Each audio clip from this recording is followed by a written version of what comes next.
Hello everyone, welcome back to Pakistani reaction. आज हम जिस वीडियो पे रिएक्ट करने लगे हैं उसका टाइटल है 11 things that only Indian Muslim can do.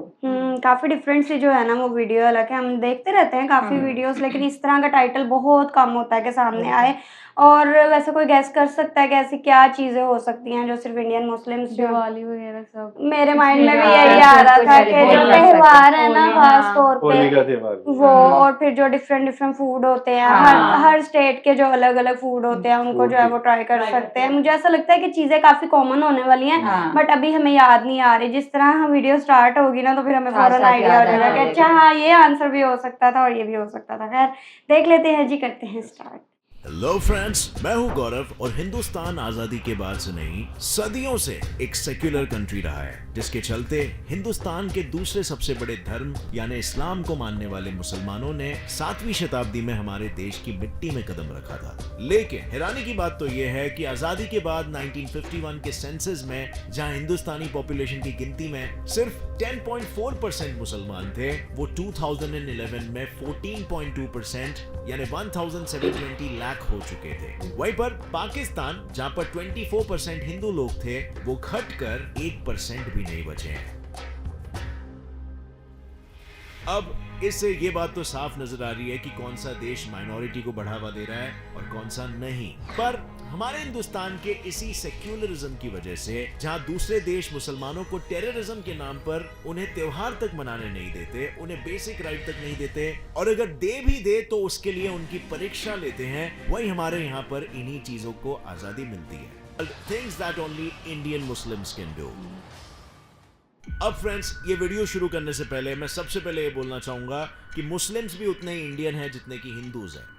ये कोई कैटेगराइजेशन नहीं है जो हम इस वीडियो के थ्रू कर रहे हैं, बल्कि हम ये एक इंटरनेशनल, एक वर्ल्ड के पर्सपेक्टिव से बता रहे हैं कि as compare to other countries India कितना टॉलरेंट है, ये बताने के लिए, ताकि इससे यूनिटी और भी ज्यादा बढ़ सके। जिस तरीके से मुस्लिम पॉपुलेशन बढ़ रहा है, 2050 तक इंडिया में दुनिया भर के मुकाबले सबसे ज्यादा मुस्लिम्स होने वाले हैं। तो चलिए पता लगा पाते हैं कि इंडिया में मुस्लिम्स को कौन कौन सी फ्रीडम मिलती है जो दूसरे देशों में शायद नहीं मिलती।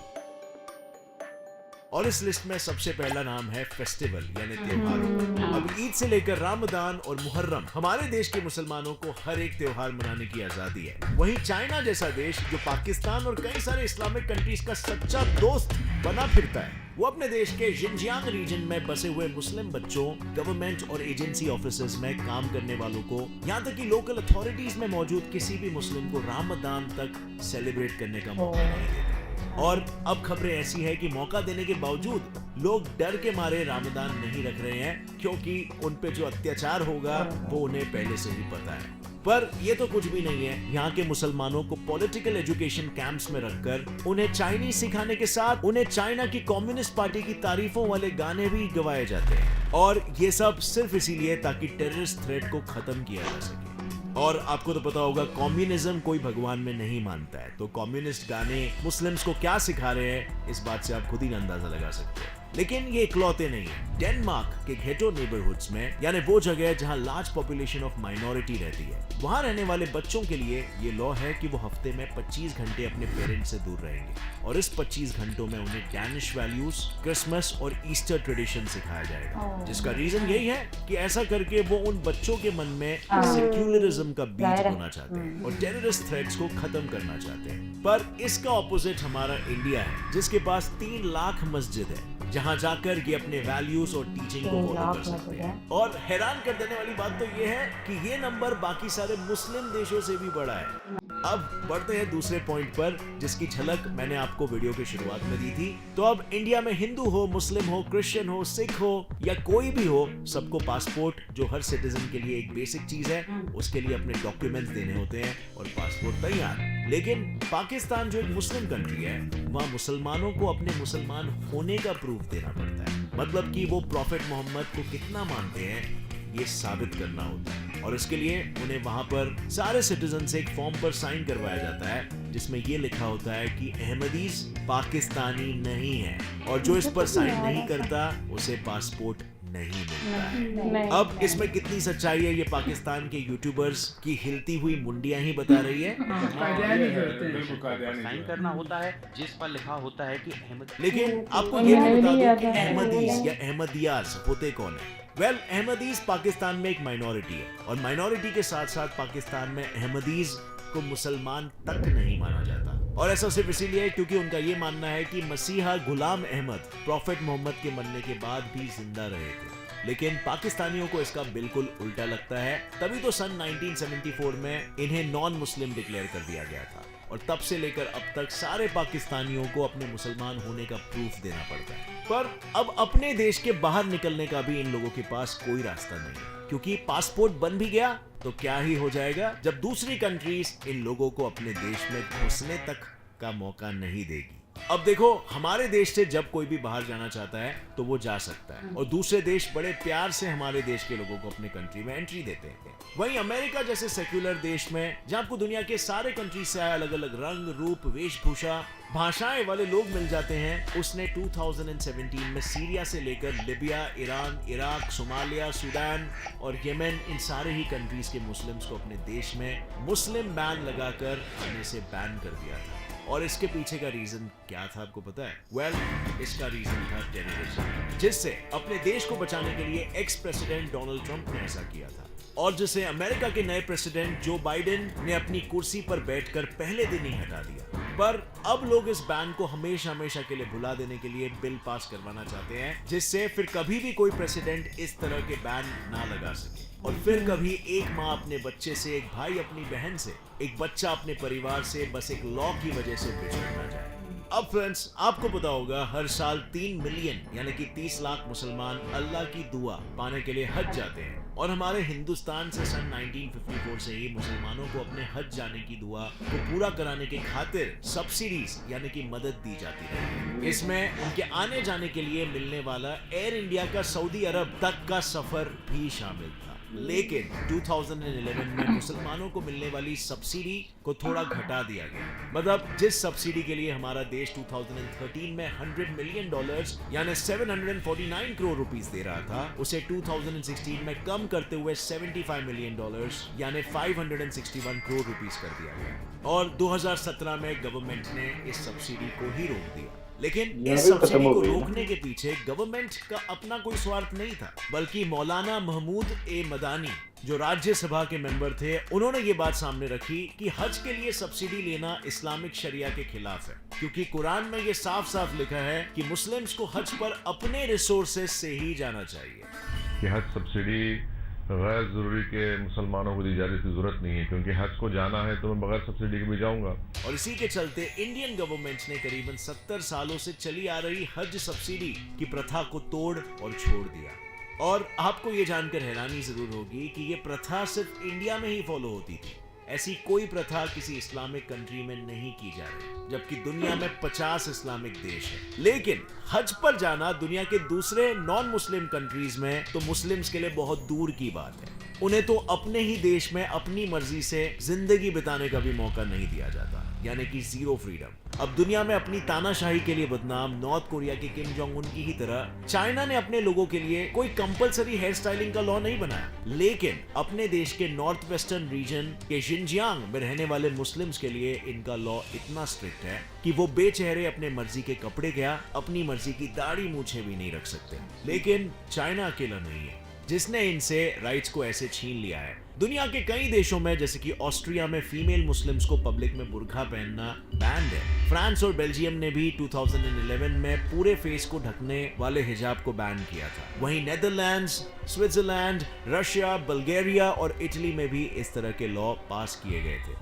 और इसे देखकर तो यही लगता है कि बस हमारा इंडिया ही ऐसा देश है जो मेल और फीमेल दोनों को बराबर का राइट दिलाने के लिए, उनकी जिंदगियों को आसान बनाने के लिए, एजुकेशन से लेकर उनकी वोटिंग तक हर राइट के लिए उनके साथ खड़ा रहता है। जैसे इंडिया ने मुस्लिम औरतों के लिए मुस्लिम कम्युनिटी से लड़कर 2019 में ट्रिपल तलाक जैसी सदियों से चलती आ रही प्रथा को एक क्रिमिनल ऑफेंस घोषित कर दिया।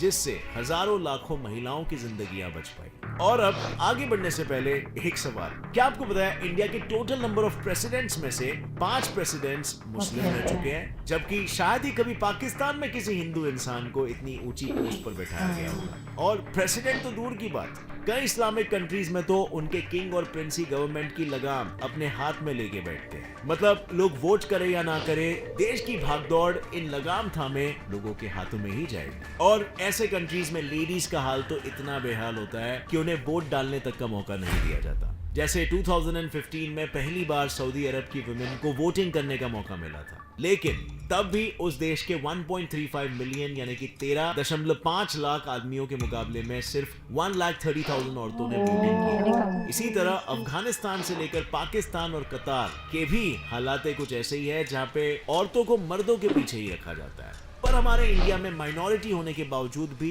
मुस्लिम्स की सिर्फ सुनी ही नहीं जाती, बल्कि उन्हें हर हिंदू की तरह बराबर के वोटिंग राइट्स भी दिए जाते हैं, ताकि वो अपनी राय देश के आगे रख सके।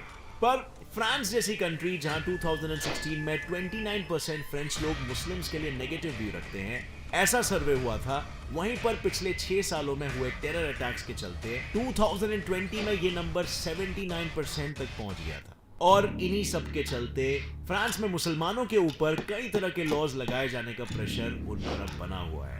पर फ्रेंड्स, हमने दूसरे कंट्रियों के बारे में तो ये सब जान लिया, आपको क्या लगता है दुनिया का मुस्लिम्स को लेकर जो नजरिया है, क्या वो सही है, या फिर हमारे देश इंडिया का क्या एक कम्युनिटी के कुछ रैडिकल एलिमेंट्स की वजह से पूरे कम्युनिटी के साथ ये व्यवहार करना सही है? और इन सभी सवालों के साथ एक और एक सवाल ये भी उठता है कि क्या सारी दुनिया गलत और मुस्लिम कम्युनिटी सही है? और साथ ही में जो एजुकेटेड मुस्लिम्स हैं, क्या वो अपने रैडिकल लीडर्स के अगेंस्ट खड़े रह सकते हैं जहां पर जरूरत हो और जहां पर वो गलत हो? क्योंकि अगर ये सब नहीं हुआ तो दुनिया शायद उन्हें इसी नजर से देखे जिस नजर से वेस्ट देख रहा है। क्योंकि अगर हम अपने रिलीजन के रैडिकल मगर गलत लोगों के अगेंस्ट नहीं जाएंगे, तो फिर जब हमारे साथ गलत होगा तो हमारे साथ कौन खड़ा रहेगा? With that said, friends, उम्मीद है इस वीडियो से ये चीज साफ हो गई है कि इंडिया एक अच्छा एग्जाम्पल है कि दो रिलीजन आपस में पीसफुली कोएग्जिस्ट कर सकते हैं। ऑब्वियसली चीजें एकदम परफेक्ट नहीं है, लेकिन it's still a lot better than other countries. अगर आपको इस वीडियो से कुछ सीखने मिला तो एक लाइक जरूर ठोकना। अच्छी और अच्छी डिटेल्ड वीडियो काफी जो है ना वो वीडियो थी, काफी सारे एस्पेक्ट्स जो है वो उन्होंने कवर किए हुए थे। नो डाउट इंडिया में जो है ना वो मुस्लिम्स की कंडीशन कितनी अच्छी है, ये चीज हम लोग जानते हैं। शायद रिएक्शन से पहले हमारे पॉइंट ऑफ व्यू जो है वो चेंज होते बिल्कुल और हम भी सुनी सुनाई बातों पे यकीन कर रहे होते, तो लेकिन अब जैसे हमने वीडियोस में देखा भी है ना इस तरह से सारा के मतलब मुझे ना मुस्लिम्स इस को भी टाइम सारे पे राइट्स हैं वहां पे। मुझे खासकर हमें वो जो रमजान के Exactly. महीने में जो हाँ। वीडियोस आती हैं और हमने वो देखी हैं, तो उसमें हमने देखा कि माम जो वहाँ पे हाँ जी, मुस्लिम्स हैं वो कैसे वहाँ पे सारे इकट्ठे हाँ जी। बैठे हुए हैं और रोजा अफ्तार हो रहा है हाँ और जी। इकट्ठा आजादी है साथ, हाँ मतलब जी। कि वो फेर रहे हैं और खा रहे हैं, मतलब enjoy कर रहे स्पेशल हैं। जो है स्टॉल्स वगैरह भी लगते हैं रमजान के महीने में। प्रॉपर बाजार इसके हाँ, सजते हैं वही रात से सुबह सहरी तक जो है वो रौनक होती है। और वही चीजों पे भी सारा डिस्काउंट दिया जाता है। इवन हम देख के बता रहे होते हैं कि हमारे अपने पाकिस्तान में इस तरह से हमें इतनी ज्यादा रौनक नहीं नजर आती हाँ, है जितनी ऐसे ही है। उधर नजर आती है हमें। बिल्कुल, वो जो जामा मस्जिद और हाँ, उसके सामने जो हाँ। सारी स्ट्रीट है, उधर का अफ्तार और उधर के जो आइटम्स डिफरेंट डिफरेंट जो खाली इस तरह रमजान में ही आते हैं। और इवन जामा मस्जिद में बहुत सारे ऐसे हाँ भी हैं जी। जो नॉन मुस्लिम्स होते हैं या हिंदू कह लो, वो होते हैं आके वो अफ्तारी बांट भी रहे जी। होते हैं और हाँ सबके साथ मिलके वहाँ पे जो है वो अफ्तार कर भी रहे होते हैं। और इसी तरह मुस्लिम्स का भी है कि अगर कोई हिंदू का कोई फेस्टिवल हाँ। आया है, कोई होली दिवाली, तो वो लोग भी उसमें शामिल हो रहे बिल्कुल होते ऐसे ही हैं। होता हमने कोई देखा था होली की, हमने वीडियो देखी थी जो किसी दरगाह के बाहर जो है वो मनाई जाती है और वहाँ इतने लोग इकट्ठे होते हैं और इकट्ठे जो है ना वो होली मनाते हैं। तो ये चीज तो देख के हमें बहुत ज्यादा अच्छी लगी थी। फिर एजुकेशन में भी किसी जगह पे पीछे नहीं है, अगर जॉब्स वगैरह चाहिए हो तो कहीं पे भी डिफरेंस जो है ना नहीं वो रखा जाता। कहीं पे भी डिफरेंस नहीं रखा जाता। बाकी कुछ पॉइंट्स हमें अभी तक हमने देखे नहीं थे, वो भी जैसे उन्होंने हज की सब्सिडी का बताया, ये भी काफी ज्यादा जो है वो अच्छी बात है कि इंडिया से भी बहुत लोग जो है हज और उम्रा पे वो आते ना हैं। सब्सिडी दी जाती थी सरकारी तौर पे जो हाँ। लोग हज करने के लिए जाते थे, वो तो बिल्कुल। सब्सिडी यहाँ पे भी खत्म कर दी गई है। पहले होती थी, अब नहीं है यहाँ लेकिन पे। उन्होंने वहाँ पे रीजन बता दी ना कि 70 सालों से चलती आ रही है, तो उसकी एक लॉजिक के तहत जो है वो खत्म कि किया अपने गया है। रिसोर्सेज से जी, जाए। अपने रिसोर्सेज से बिल्कुल, जाना बिल्कुल। चाहिए। और ये तो बहुत सालों से मतलब ये चीज़ चलती हुई हाँ। आ रही है कि जब हमने मतलब प्रेसिडेंट्स जो उन्होंने बोला कि 5 हाँ, मुस्लिम बिल्कुल। प्रेसिडेंट रह चुके हैं, उनमें से हमें just sir APJ Abdul Kalam का जो है वो पता था। वो आज की बात तो नहीं है, वो किस टाइम पे जो है ना वो प्रेसिडेंट बने थे। तो किसी का अगर हुनर है, कोई इंटेलिजेंट है या इस लेवल पे है, तो फिर उसको वहाँ रिलीजन तक बेसिस पे नहीं हाँ, देखना हाँ, चाहिए। ये इस चीज़ पे जो है वो डिफरेंशिएट नहीं किया जाता, और ये बहुत ही ज़्यादा जो है ना वो अच्छी बात है। आई होप सो आप लोगों को रिएक्शन पसंद आया तो जल्दी से चैनल को सब्सक्राइब कर दें। मिलते हैं नेक्स्ट वीडियो में। सी या।